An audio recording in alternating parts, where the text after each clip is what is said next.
রূপাকে ফেরাতে মায়াপুরের সূর্য, অভিমান ভুলে কাছাকাছি বাবা মেয়ে। হ্যাঁ বন্ধুরা, এমনটাই দেখতে পাবো আমরা অনুরাগের ছোঁয়া ধারাবাহিকের আগামী পর্বগুলোতে। দীপা রূপার হদিশ পেল মায়াপুরে, কিন্তু মাকে দেখি পালিয়ে বেড়ায় রূপা। মায়ের ওপর অভিমানে মায়ের মুখোমুখি হতে চায় না রূপা।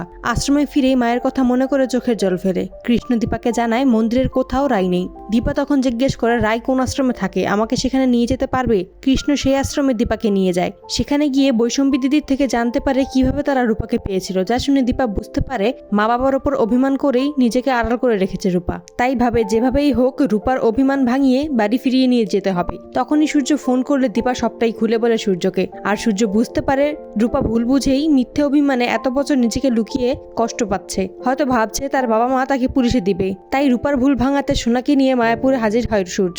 অসুস্থ বাবাকে দেখেই চমকে যায় রূপা। মায়ের ওপর অভিমান থাকলেও বাবাকে আঁকড়ে ধরে রূপা। আর বুঝতে পারে তার মা বাবা কেউই তাকে পুলিশে দিতে চায়নি, তাকে বাঁচাতেই সেদিন ওই কথাগুলো বলেছিল। তো বন্ধুরা, তোমরা এটাই তো চাও যেন এভাবেই সূর্য মায়াপুরে এসে রূপার ভুল ভাঙিয়ে বাড়ি ফিরিয়ে নিয়ে আসে? কমেন্টে জানাও।